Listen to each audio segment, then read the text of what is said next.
जहांगीर के दरबार में सर टॉमस रो कितने वर्ष रहा? इसका उत्तर होगा 3 वर्ष। सर टॉमस रो इंग्लैंड के राजा जेम्स प्रथम का दूत बनकर आया था और वह 1615 से लेकर 1618 तक मुगल दरबार में रहा। आपको बता दूं 1613 ईस्वी में ईस्ट इंडिया कंपनी ने अपनी पहली फैक्ट्री जो कि स्थायी थी सूरत में खोली थी। दोस्तों अगला प्रश्न है, ऋग्वेद के किस मंडल से सबसे पहले शूद्र शब्द का वर्णन मिलता है? इसका उत्तर होगा 10वें मंडल से। ऋग्वेद के 10वें मंडल में पुरुष सूक्त नाम का हिस्सा है। उस हिस्से में पहली बार वर्ण व्यवस्था मिलती है। इसमें बताया गया है कि आदि पुरुष या ब्रह्मा के मुख से ब्राह्मण, भुजाओं से क्षत्रिय, जंघा से वैश्य और पैर से शूद्र का जन्म हुआ। अगला प्रश्न है, अशोक के किस अभिलेख को रानी का अभिलेख कहते हैं? इसका उत्तर होगा कौशाम्बी का लघु स्तंभलेख।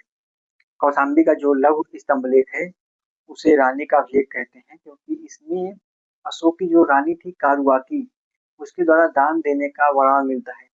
इसी अभिलेख में अशोक के एकमात्र पुत्र तीवर का भी जिक्र मिलता है। यह प्रश्न पुस्तक पर आधारित है।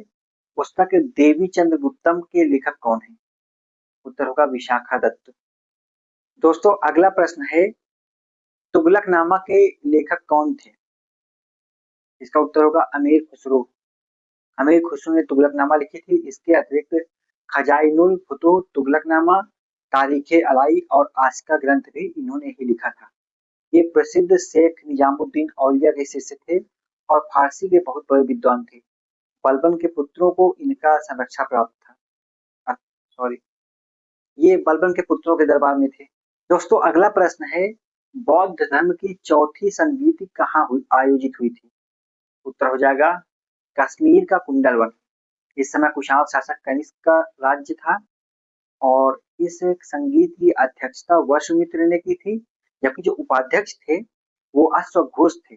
और इसी बौद्ध संगीत में बौद्ध धर्म यीन यान और महायान नामक दो संप्रदायों में स्पष्ट रूप से बट गया और इसी संगीत में विभाषा शास्त्र नाम की ग्रंथ लिखा गया था। दोस्तों प्रश्न है, दिल्ली सल्तनत का कौन सा सुल्तान गुलरुखी नाम से कविताएं लिखता था? और इसका उत्तर हो जाएगा सिकंदर लोधी। सिकंदर लोधी बहलोल लोधी का उत्तराधिकारी था और यह गुलरुखी नाम से कविताएं लिखता था।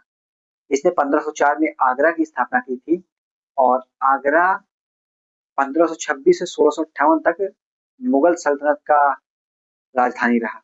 दोस्तों यह प्रश्न यूपीएसआई में पूछा गया है और प्रश्न है, गुप्त वंश के शासक कुमार गुप्त की माता का नाम क्या था? इसका उत्तर हो जाएगा ध्रुव देवी।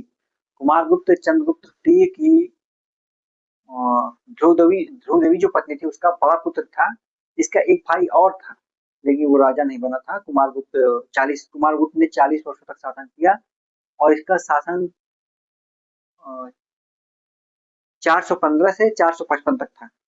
दोस्तों प्रश्न है, तृतीय आंग्ल मैसूर युद्ध कब हुआ था? इसका उत्तर हो जाएगा 1790 से 1792।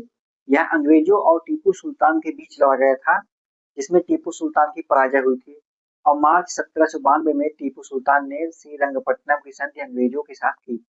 इस संधि के अनुसार टीपू सुल्तान को 3 करोड़ रुपए युद्ध हर्जाना के रूप में देना पड़ा और मालाबार, डिंडीगुल, कुर्ग जैसे राजस्व वाले क्षेत्र अंग्रेजों को मिल गए थे तथा कुछ क्षेत्र मराठों और कुछ क्षेत्र निजाम को भी मिले थे। इस संधि से टीपू सुल्तान बहुत कमजोर हो गया था। अगर बात करें प्रथम आंग्ल मैसूर युद्ध की तो यह 1767 से 1769 तक हुआ था और हैदर अली तथा अंग्रेजों के बीच हुआ था। इसमें हैदर अली विजयी रहा है। दूसरा जो युद्ध है वो 1780 से 1784 तक हुआ और इस युद्ध में हैदर अली मारा जाता है और टीपू सुल्तान युद्ध की कमान संभालता है। तीसरा युद्ध मैं आपको बता चुका हूँ 1790 से 1792 के बीच हुआ। दोस्तों चतुर्थ आंग्ल मैसूर युद्ध 1799 में हुआ था और इस युद्ध में टीपू सुल्तान की मृत्यु हो गई थी। वह युद्ध करते हुए मारा गया था, युद्ध करते हुए शहीद हो गया था और टीपू सुल्तान की मृत्यु के बाद मैसूर राज्य के अधिकांश हिस्से को अंग्रेजों ने अपने साम्राज्य में मिला लिया। कुछ हिस्से को लोगों की संतुष्टि के लिए या लोगों को बरगलाने के लिए जो वाडियार वंश था उसके जो राजा थे चामराज, उसके अल्पवयस्क पुत्र कृष्ण को दे दिया गया। हालांकि यह सिर्फ दिखावा था। द्वैत शासन की व्यवस्था किस अधिनियम के द्वारा की गई थी? इसका उत्तर हो जाएगा भारत सरकार अधिनियम 1919। इस अधिनियम को मॉन्टेग्यू जेम्स फोर्ड सुधार अधिनियम भी कहते हैं और इस अधिनियम के द्वारा प्रांतों में द्वैत शासन की व्यवस्था की गई थी। अच्छा, द्वैत शासन है क्या? यह शासन कला एक ऐसी पद्धति है जिसमें जो शासन के विषय हैं उनको दो हिस्सों में बांट दिया जाता है, एक हस्तांतरित विषय विषय में और एक आरक्षित विषय में। तो आरक्षित विषय जो होते हैं इसमें रखे गए थे वो थे वित्त, सेना, पुलिस और न्याय जैसे महत्वपूर्ण मुद्दे। इस पर नियम बनाने, कानून बनाने का जो अधिकार था वो गवर्नर जनरल और उसकी कार्यकारी परिषद का था। जबकि जो हस्तांतरित विषय थे उनमें शिक्षा और स्वास्थ्य जैसे मुद्दे थे, अर्थात एजुकेशन और हेल्थ, जिसपे भारत के जो मंत्री थे इन लोगों को कानून बनाना था, काम करना था। और 1935 का जो अधिनियम था भारत सरकार अधिनियम, उसके द्वारा राज्यों में द्वैत शासन को समाप्त करके केंद्र में द्वैत शासन की व्यवस्था कर दी गई। दोस्तों अगला प्रश्न है, पूना पैक्ट पर हस्ताक्षर किसने किए थे? इसका उत्तर हो जाएगा भीमराव अम्बेडकर ने। दरअसल रैमजे मैकडोनाल्ड ने उस समय सांप्रदायिक पंचायत की घोषणा की थी। इसके तहत उसने जो भारत के दलित थे इनके लिए पृथक निर्वाचक मंडल की घोषणा कर दी थी, जिससे गांधी जी को लगा था कि हिंदू धर्म टूट सकता है, इसलिए उन्होंने पूना की यरवदा जेल में आमरण अनशन शुरू कर दिया। पंडित मदन मोहन मालवीय जैसे लोगों के समझाने पर बाबा साहब भीमराव अम्बेडकर और गांधी जी के बीच एक समझौता हुआ जिसे पूना पैक्ट कहा गया। पृथक निर्वाचक मंडल में 71 सीटें रखी गई थी जिनमें दलितों के लिए पृथक चुनाव होंगे, जबकि पूना पैक्ट के बाद ये सीटें बढ़ाकर 148 कर दी गई, मतलब कि उनसे डबल। लेकिन ये सीटें आरक्षित की गई थी, इनमें सभी लोग वोट देंगे, और पृथक निर्वाचक मंडल जो था उसको समाप्त कर दिया गया। हालांकि कुछ लोग इसमें गांधी जी को कोसते हैं, या एक खास वर्ग है जो दलितों को गांधी समर्थकों से झगड़ा कराने का प्रयास करता रहता है और लोग बरगलाने में आ भी जाते हैं। उन्होंने पढ़ा नहीं होता कि गांधी ने क्या किया था। 71 सीटें से बढ़ाकर 148 सीटें करा दी गई थी, फिर भी गांधी को लोग दोष देते हैं। दोस्तों प्रश्न है, कूका आंदोलन का नेतृत्व किसने किया था? इसका उत्तर होगा भगत जवाहर मल्ल। दरअसल वास्तव में जो कूका आंदोलन था यह सिख धर्म में सुधार के लिए था, ताकि सिख धर्म मूल धर्म पे आ जाए, स्वच्छ धर्म बन जाए। लेकिन बाद में यह राजनैतिक हो गया और इसका मकसद विदेशी शक्ति को देश से बाहर निकालना हो गया। यह आंदोलन 1840 में हुआ। दोस्तों अगला प्रश्न है, बक्सर के युद्ध में अवध के किस नवाब ने हिस्सा लिया था? इसका उत्तर हो जाएगा नवाब शुजाउद्दौला। बक्सर का जो युद्ध है वह 22 अक्टूबर 1764 को हुआ था और इसमें अंग्रेजों के साथ 3 भारतीय शक्तियों का सामना हुआ था। इसमें अवध के नवाब शुजाउद्दौला, बंगाल का अपदस्थ नवाब मीर कासिम और मुगल बादशाह जो थे वो थे शाह आलम द्वितीय। इसमें अंग्रेजी सेना का नेतृत्व हेक्टर मुनरो ने किया था और वो विजय हुए थे, भारतीय शक्तियां पराजित हुई थी। इसके बाद इलाहाबाद की संधि हुई थी। दोस्तों प्रश्न है, धन का निष्कासन सिद्धांत किसने दिया था? उत्तर हो जाएगा दादा भाई नौरोजी। दादा भाई नौरोजी को grand old man of India कहते हैं और इन्होंने अपनी पुस्तक। दोस्तों प्रश्न है, बाबर के हमले के समय विजयनगर साम्राज्य का शासक कौन था? इसका उत्तर हो जाएगा कृष्णदेव राय। बाबर ने अपनी आत्मकथा तुजुक-ए-बाबरी में लिखा है कि भारत का सबसे शक्तिशाली राजा कृष्णदेव राय है और वो वास्तव में विजयनगर साम्राज्य का सबसे शक्तिशाली शासक था। उसके दरबार में तेलुगु भाषा के 8 कवि थे जिन्हें अष्टदिग्गज कहते थे और इन अष्टदिग्गजों में पितन्ना सबसे प्रमुख थे और कृष्णदेव राय खुद एक साहित्यकार थे। अगला प्रश्न है, बादशाह की पदवी धारण करने वाला पहला मुगल बादशाह कौन था?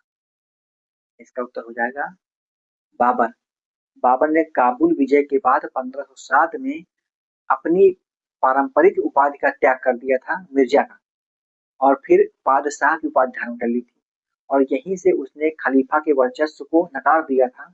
अर्थात राजनीति के मामले में खलीफा का कोई हस्तक्षेप मुगलों ने स्वीकार नहीं किया।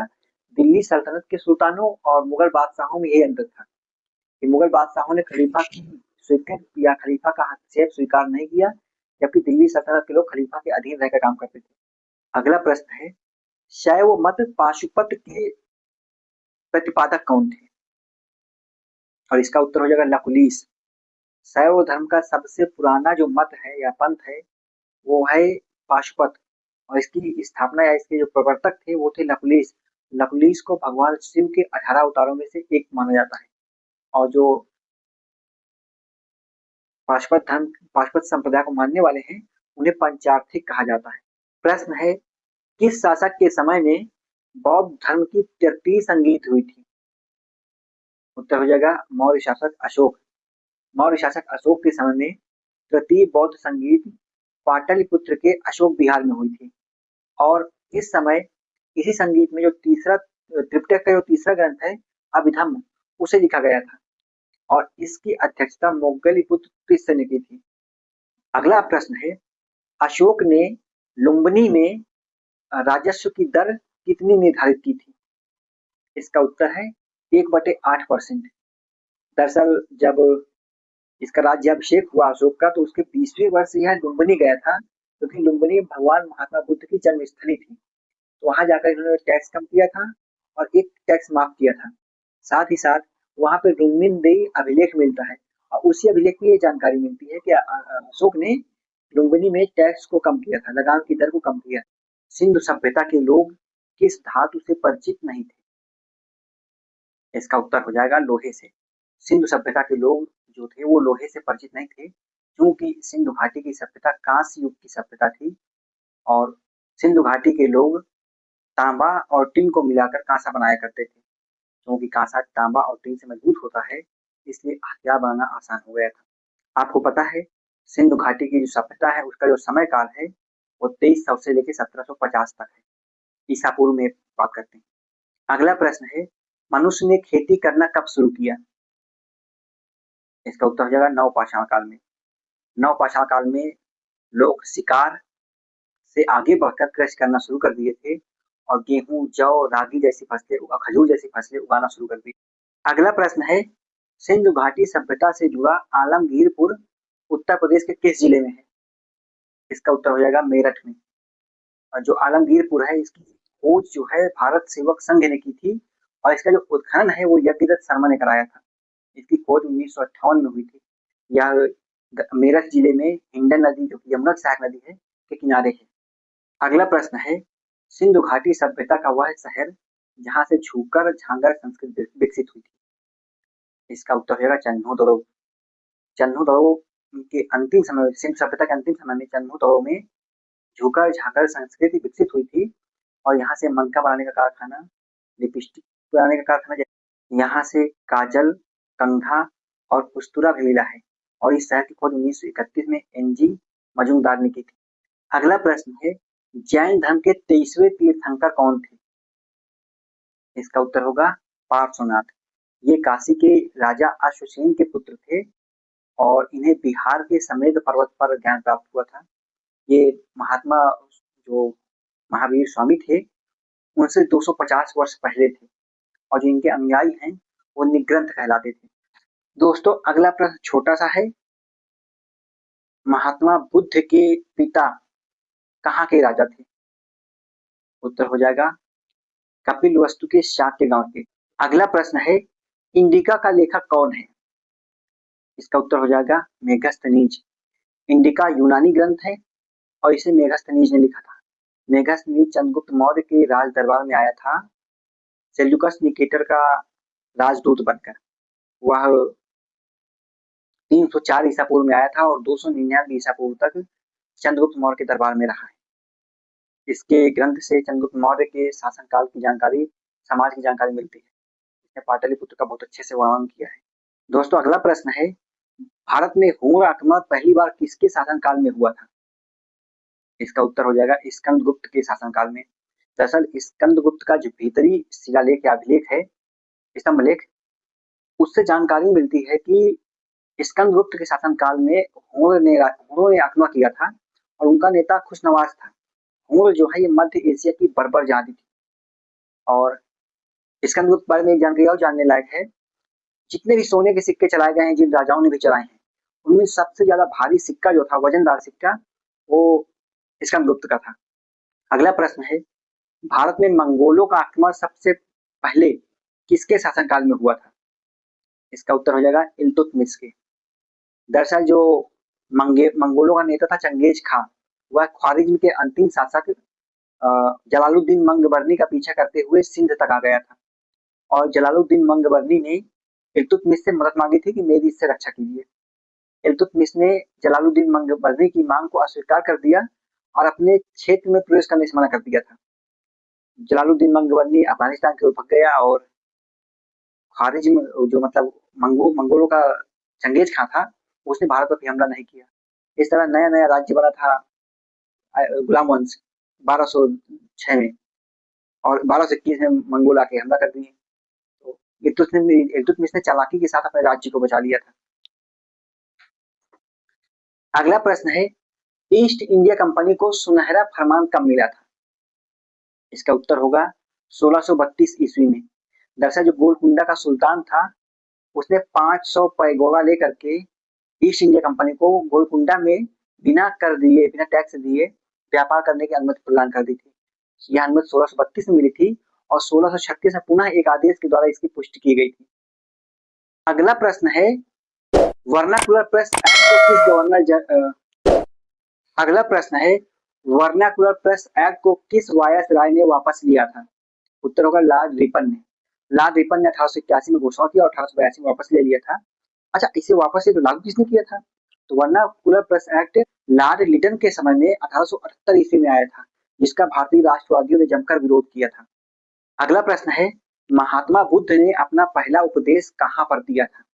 इसका उत्तर होगा ऋषिपत्तनम, सारनाथ, वाराणसी। दरअसल जब उन्हें बोध गया में ज्ञान प्राप्त हो गया तो वहां से पहुंचे बनारस।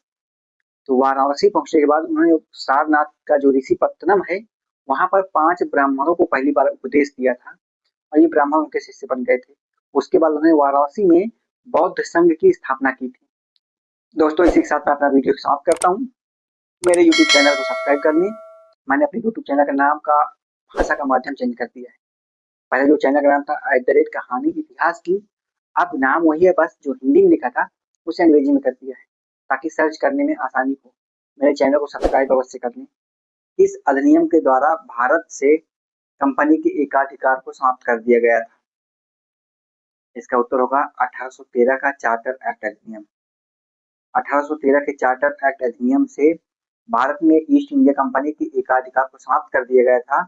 यद्यपि इन्हें चाय और चीनी के साथ व्यापार करने का एकाधिकार प्राप्त रहा। अब भारत के साथ कोई भी ब्रिटेन का निवासी या ब्रिटेन की संस्था व्यापार कर सकती थी। साथ ही साथ इसी एक्ट के द्वारा भारत में शिक्षा या एजुकेशन के विकास के लिए 1 लाख रुपए प्रति वर्ष खर्च करना अनिवार्य कर दिया गया था। हालांकि देश की आबादी को देखते हुए यह 1 लाख रुपया मात्र नाम मात्र का था, फिर भी यह शुरुआत थी। इस पैसे को खर्च नहीं किया जा सका क्योंकि शिक्षा के माध्यम को लेकर के विवाद था। अगला प्रश्न है, रामकृष्ण मिशन की स्थापना किसने की थी? इसका उत्तर होगा स्वामी विवेकानंद ने। स्वामी विवेकानंद ने शिकागो धर्म सम्मेलन को संबोधित करने के बाद जब वो भारत वापस आए, तो उन्होंने कलकत्ता के नजदीक बारानगर में 1897 में रामकृष्ण मिशन की स्थापना की। बाद में रामकृष्ण मिशन की स्थापना वेल्लूर में भी की गई और रामकृष्ण मिशन की स्थापना का मूल उद्देश्य था दरिद्र नारायण की सेवा करना। यह प्रश्न भारत में महिलाओं से जुड़ा हुआ है। शारदा अधिनियम के द्वारा भारत में बालिकाओं की विवाह की उम्र कितनी निश्चित की गई थी? इसका उत्तर हो जाएगा 14 वर्ष। अजमेर के एक शिक्षाविद थे जो एजुकेशन से जुड़े थे, नाम था डॉक्टर हरविलास शारदा। उनके प्रयास से 1929 में एक अधिनियम आया जिसे शारदा अधिनियम कहा गया और इस अधिनियम के द्वारा भारतीय बालिकाओं की विवाह की उम्र 14 वर्ष और बालकों के विवाह की उम्र 18 वर्ष निर्धारित की गई थी। ये उस समय की बात है। अगला प्रश्न है, बंगाल में मुस्लिम पुनर्जागरण का पिता किसे कहते हैं? इसका उत्तर होगा अब्दुल लतीफ। अब्दुल लतीफ ने बंगाल में मुस्लिम धर्म में सुधार करने के लिए आंदोलन चलाया और ये मुस्लिम धर्म सुधार के पिता जाने जाते हैं बंगाल में। इन्होंने 1863 में मोहम्मडन लिटरेरी सोसाइटी की स्थापना की थी। अगला प्रश्न है, पंच महाव्रत किस धर्म से जुड़े हुए हैं? उत्तर होगा जैन धर्म से। अब पंच महाव्रत का संबंध जैन धर्म से है और ये पंच महाव्रत जो हैं ये अस्तेय, अपरिग्रह, सत्य, अहिंसा, ये पंच महाव्रत हैं। सत्य, अहिंसा, अस्तेय, अपरिग्रह और ब्रह्मचर्य। साथ ही साथ जैन धर्म में ही त्रिरत्न भी हैं जो है सम्यक ज्ञान, सम्यक दर्शन और सम्यक चरित्र। यद्यपि बौद्ध धर्म में भी त्रिरत्न है लेकिन वो बौद्ध धर्म और संघ हो जाते हैं। अगला प्रश्न है मौर्य वंश का पहला शासक कौन था? इसका उत्तर होगा चंद्रगुप्त मौर्य। चंद्रगुप्त मौर्य ने अपने गुरु और प्रधानमंत्री विष्णुगुप्त शर्मा चाणक्य या कौटिल्य के साथ मिलकर पश्चिमोत्तर भारत से यूनान सत्ता को उखाड़ फेंका था। साथ ही साथ इसने नंद वंश को समाप्त करके भारत में मौर्य वंश की स्थापना की थी। चंद्रगुप्त मौर्य का जो शासन काल है वो 322 ईसा पूर्व से 298 ईसा पूर्व है और ये अशोक महान के दादा थे। अगला प्रश्न है महाभाष्य के लेखक कौन है? इसका उत्तर होगा पतंजलि। पतंजलि शुंग काल से संबंधित थे और ये पुष्यमित्र शुंग के राजपुरोहित थे। जो महाभाष्य है ये जो पौराणिक की पुस्तक थी अष्टाध्यायी उस पर लिखा गया टीका है और जो पुष्यमित्र शुंग ने यज्ञ कराए थे 2 प्रमुख यज्ञ वो महाभाष्य के लेखक पतंजलि ने ही संपन्न कराए थे। अगला प्रश्न है बुद्ध चरित्र के लेखक कौन है? उत्तर होगा अश्वघोष। ये कुषाण वंश के आसपास के थे, मतलब इनका संबंध जो है कुषाण वंश से था और ये बौद्ध विद्वान थे। इसके अतिरिक्त इन्होंने सौंदरानंद, सारिपुत्र प्रकरण और वज्र सूची भी लिखी है। अगला प्रश्न है सिंधु सभ्यता के अधिकांश शहर किस नदी के किनारे मिले हैं? इसका उत्तर होगा घग्गर नदी।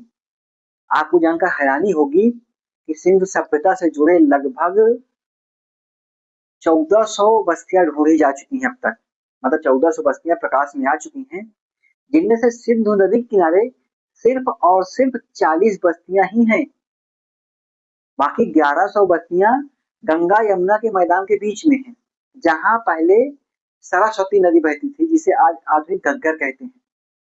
तो सिंधु सभ्यता या हड़प्पा सभ्यता की 80% शहर या 80% बस्तियां घग्गर नदी के किनारे हैं। अगला प्रश्न है हड़प्पा सभ्यता के लोगों का मुख्य भोजन क्या था? उत्तर हो जाएगा जौ और गेहूं। ये राई, मटर, सरसों और खजूर भी की खेती भी करते थे। इसके अतिरिक्त मांस भक्षी भी थे और रंगपुर तथा लोकथल से चावल के साक्ष्य भी मिले हैं। यह प्रश्न वैदिक काल से है। वैदिक काल के देवताओं की संख्या कितनी है? उत्तर हो जाएगा 33। वैसे तो हिंदू धर्म में लाखों देवता हैं लेकिन वैदिक धर्म के अनुसार देवता हैं उनकी संख्या 33 है और इनका वर्णन यास्क ने अपने ग्रंथ निरुक्त में किया है और इन 33 देवताओं को 11-11 करके 3 हिस्सों में बांटा गया है जो आकाश के, अंतरिक्ष के और पृथ्वी के देवता कहलाते हैं। और ऋग्वैदिक काल के सबसे प्रमुख देवता देवराज इंद्र हैं। वही देवराज इंद्र जिनको आजकल धारावाहिक कार्यक्रमों में ऐसा चरित्र दिखाया गया है जो हमेशा साधुओं की तपस्या भंग करते हैं और राज दरबार में नृत्य देखते हुए मिलते हैं। ऐसा नहीं है। हिंदू धर्म के सबसे प्रमुख देवता जो हैं वैदिक काल के अनुसार वो देवराज इंद्र हैं। ऋग्वेद में लगभग 1028 सूक्त हैं जिनमें से 250 सूक्त में देवराज इंद्र की स्तुति या इनका वर्णन मिलता है। सूक्त ऋचाओं का समूह है।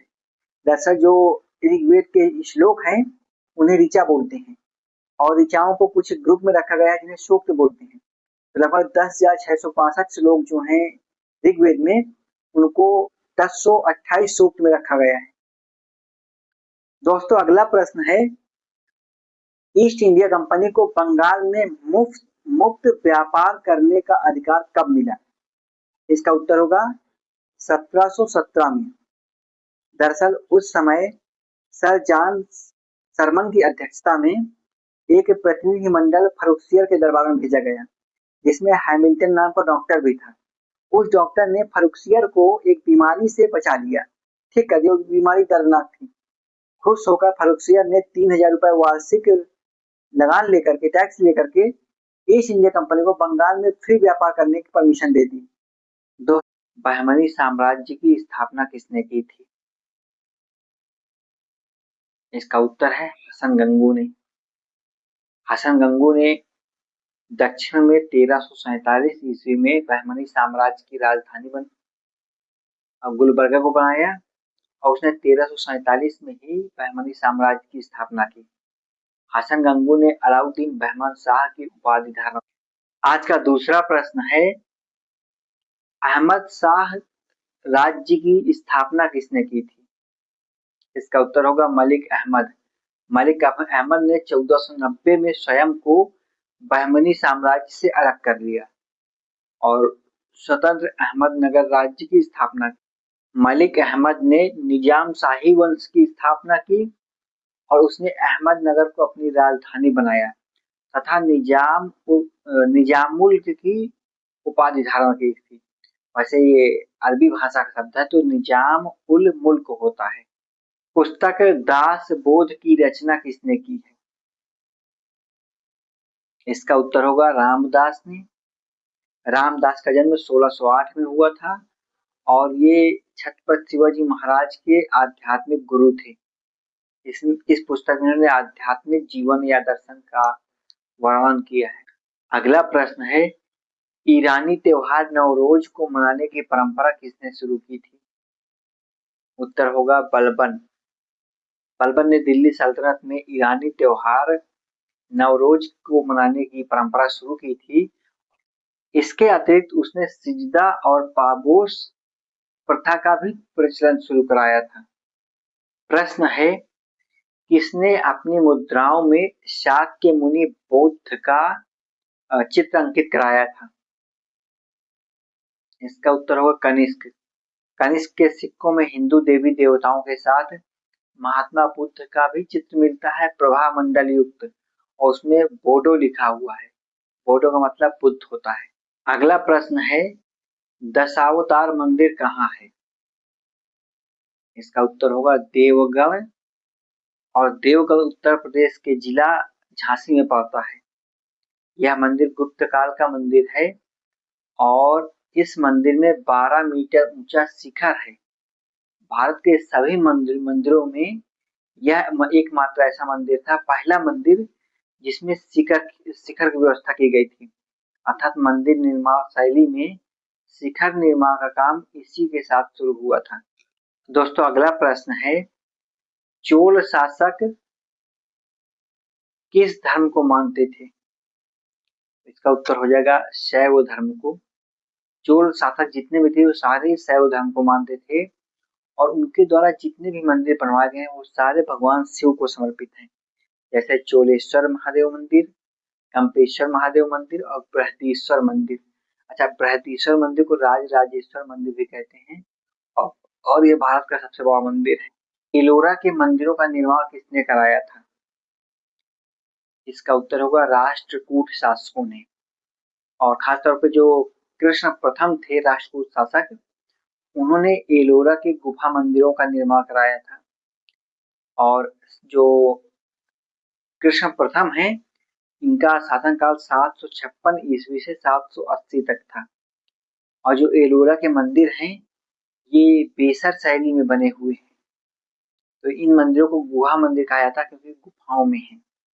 अगला प्रश्न है, हिस्ट्री ऑफ ब्रिटिश इंडिया किसने लिखी है? इसका उत्तर होगा जेम्स मिल। इस पुस्तक को जेम्स मिल ने लिखा है, लेकिन साम्राज्यवादी विचारधारा से प्रभावित होकर लिखा है। अगला प्रश्न है, भारत का प्रथम गवर्नर जनरल कौन था? इसका उत्तर होगा वारेन हेस्टिंग। जो 1773 का रेगुलेटिंग एक्ट था उसके तहत वारेन हेस्टिंग को भारत का प्रथम गवर्नर जनरल बनाया गया और इसके अधीन बंगाल प्रेसिडेंसी, मद्रास प्रेसिडेंसी और बम्बई प्रेसिडेंसी को भी रख दिया गया। तथा जो भारत का अंतिम गवर्नर जनरल था वो था लॉर्ड कैनिंग, और जो भारत का प्रथम वायसराय था वो भी था लॉर्ड कैनिंग। और 1857 के समय जो भारत का वायसराय या गवर्नर जनरल था वो भी था लॉर्ड कैनिंग। दोस्तों अगला प्रश्न है, द बंगाली समाचार पत्र का संपादन किसने किया था? इसका उत्तर हो जाएगा सुरेंद्र नाथ बनर्जी। सुरेंद्र नाथ बनर्जी उदारवादी नेता थे और इन्होंने 1879 में द बंगाली समाचार पत्र का संपादन किया था। नाम बंगाली है लेकिन इसकी भाषा जो थी वो अंग्रेजी थी, अर्थात ये अंग्रेजी समाचार पत्र था। और जो एक संगठन था द इंडियन एसोसिएशन, ये उसी का मुख्य। वाराणसी में संस्कृत कॉलेज की स्थापना किसने की थी? इसका उत्तर होगा जोनाथन डंकन। दरअसल जो बंगाल का गवर्नर जनरल था वारेन हेस्टिंग, उसने कलकत्ता मदरसा की स्थापना की। इसके बाद जो वाराणसी के रेजिडेंट थे उन्होंने यहाँ 1792 में संस्कृत कॉलेज की स्थापना की थी। दोस्तों अगला प्रश्न है, भारत में महिलाओं को शिक्षा का अधिकार किसने दिया था? इसका उत्तर हो जाएगा लॉर्ड डलहौजी ने। उस समय जो बोर्ड ऑफ कंट्रोल के प्रधान थे उनका नाम था चार्ल्स वुड। उन्होंने एजुकेशन को लेकर के बहुत सारी सिफारिशें की जिन्हें लॉर्ड डलहौजी ने पूरी संपूर्ण सिफारिशों को लागू करवा दिया।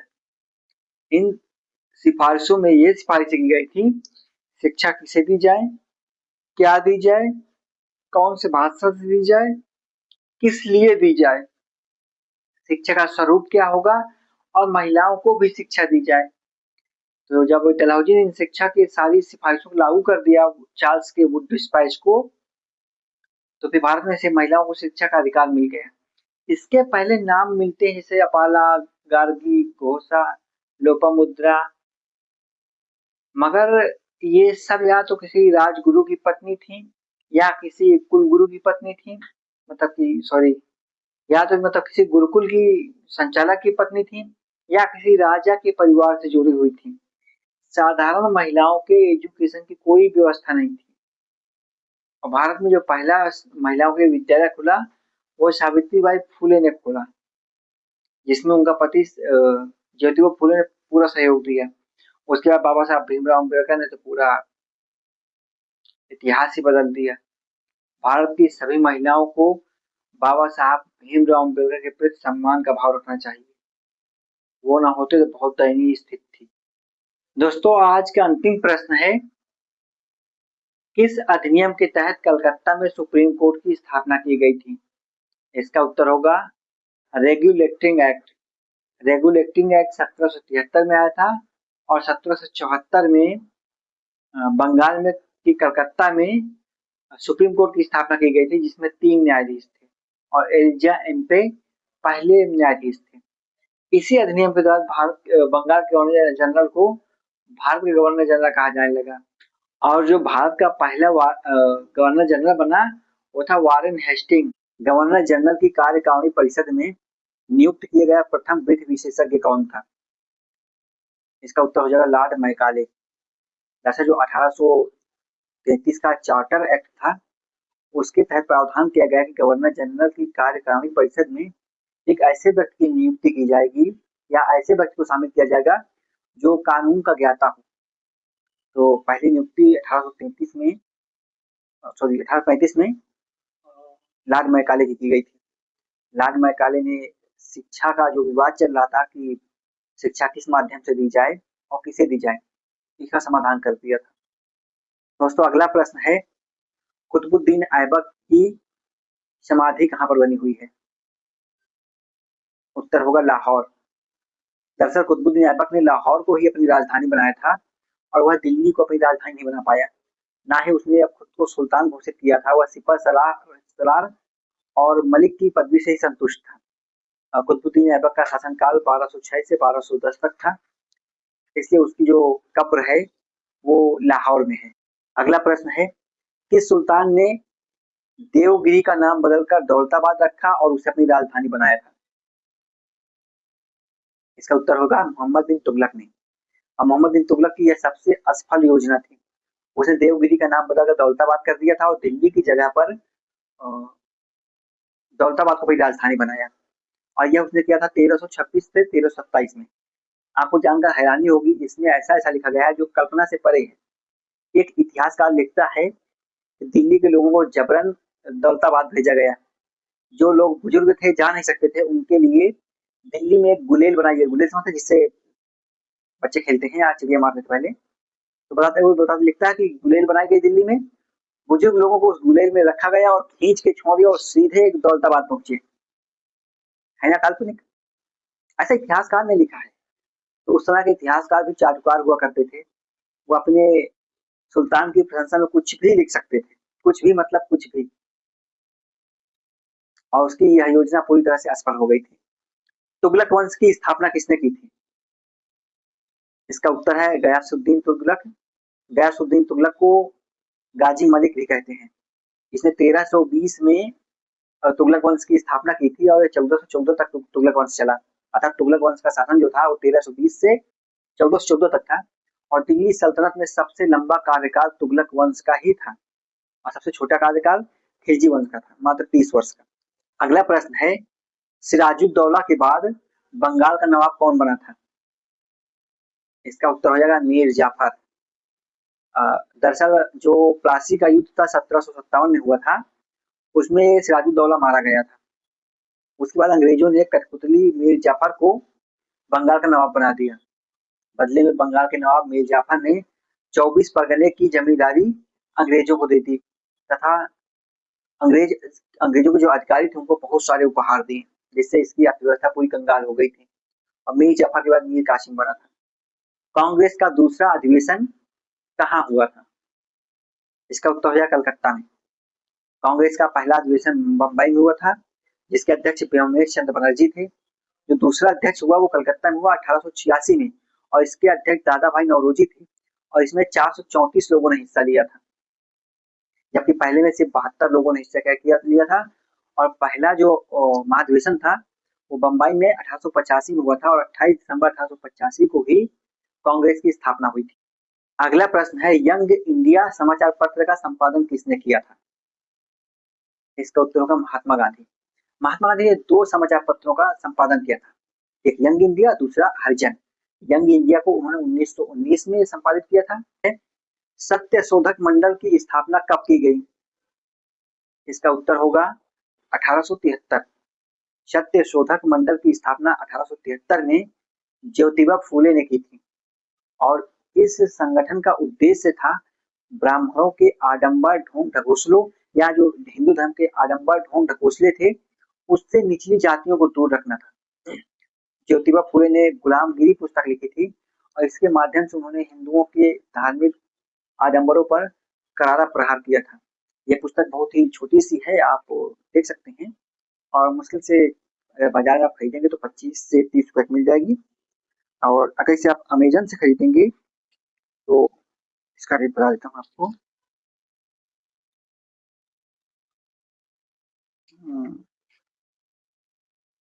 149 रुपए लिखा हुआ है ऑनलाइन।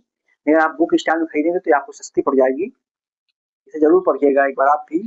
हालांकि इसमें कुछ कठोर शब्दों का इस्तेमाल किया गया है जो कि पढ़ने में अच्छा नहीं लगता, लेकिन यथार्थ है। अगला प्रश्न है, भारत और पुर्तगाल के बीच व्यापारिक संबंध कब स्थापित हुए? उत्तर है 1498 में। आपको पता होगा वास्को डी गामा जो कि पुर्तगाली था, वो 1498 में केरल में कालीकट में आया था और वहां के क्षेत्रीय राजा जमोरिन ने उसका स्वागत किया था। और इसी जमोरिन ने वास्को डी गामा को अपने साथ मसाले और जड़ी बूटी ले जाने की परमिशन दी थी। वास्को डी गामा अपने साथ जो काली मिर्च लेकर गया था उसे यूरोप में बेचने के बाद अपनी सारी लागत निकालने के बाद वास्को डी गामा को 60 गुना फायदा हुआ था। वास्को डी गामा भारत कैसे आया था यह जानने के लिए आप मेरा पुराना वीडियो देख सकते हैं, ये वाला। अगला प्रश्न है, ओवेन मेरिडिथ नाम से किसे जाना जाता था? इसका उत्तर हो जाएगा लॉर्ड लिटन को। लॉर्ड लिटन 1876 से 1880 तक भारत का वायसराय था। आपको जानकर हैरानी होगी कि भारत के सबसे नालायक, कट्टर साम्राज्यवादी, हरामखोर टाइप के गवर्नर जनरल या वायसराय में से ये प्रथम था। बहुत ही दुष्ट आदमी था। हालांकि ये काफी विद्वान साहित्यकार और लेखक भी था। हालांकि हर विद्वान समरसता के साथ प्रशासन संभाले यह आवश्यक नहीं। अगला प्रश्न है, गदर पार्टी के संस्थापक कौन थे? उत्तर है लाला हरदयाल सिंह। 1 नवंबर 1913 को अमेरिका के सैन फ्रांसिस्को में लाला हरदयाल सिंह ने गदर पार्टी की स्थापना की थी। और गदर पार्टी से सोहन लाल भाकरा भी जुड़े थे, सोहन सिंह भाकरा। और इस पार्टी का जो मुखपत्र अखबार था वो था गदर। आज के वीडियो को यहीं पर समाप्त करते हैं। कृपया मेरे चैनल को सब्सक्राइब कर लें।